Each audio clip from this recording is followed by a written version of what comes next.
Hello, Andrew from Great Lakes Numismatics, and today I'd like to talk about the dime that just recently sold for $1.32 million. Now that's exciting news, a dime selling for that much money, but that isn't even the most exciting part of the sale as far as I'm concerned.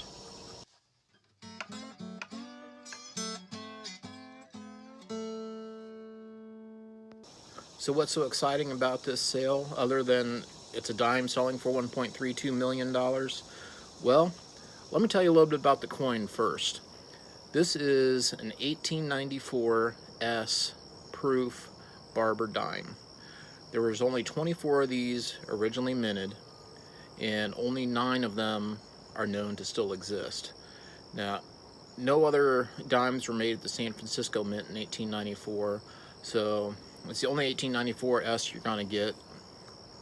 You're not gonna get any business strikes. So that means there can only be 9 complete Barber dime collections.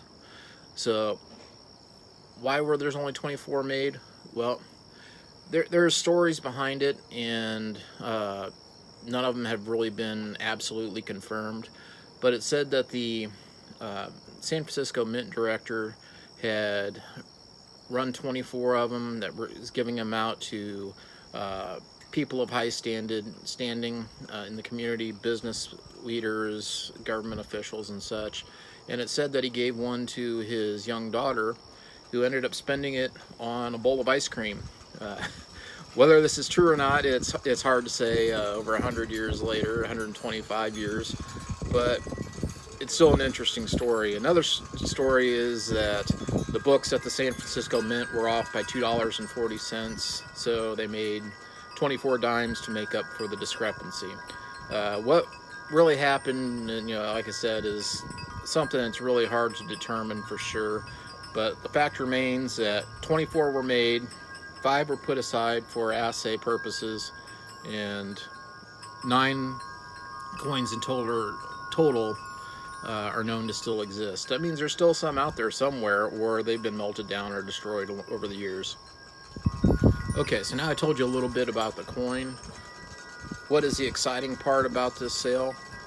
Well, it was purchased by Deloy Hansen, who's a rather obviously rich person. That he owns the Major League Soccer team in Salt Lake, and as well as other businesses. But he's also trying to assemble the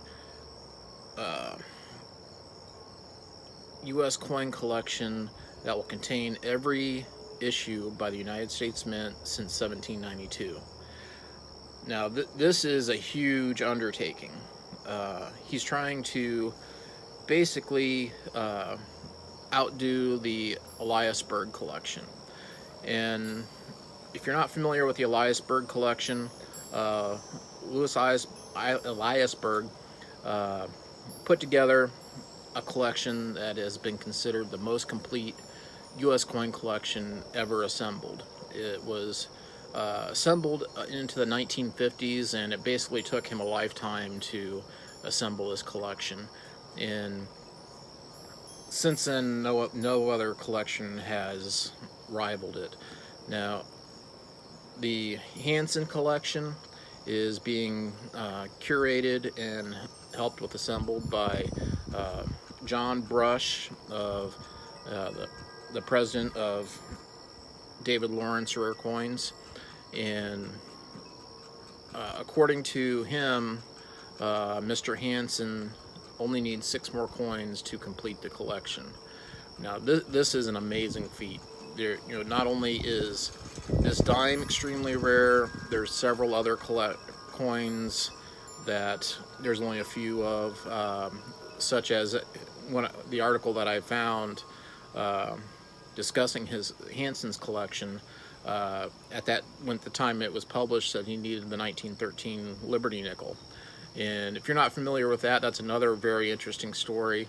The 1913 Liberty nickel, I've seen some sources say 5, and I've seen a few sources say 6 that were made. And I'll do another video on this coin later, but It's said that these were made clandestinely and distributed, but I'll get more into that story later. But that's another one that's extremely difficult to get, and very high dollar coin. So putting a collection together like this is a monumental feat.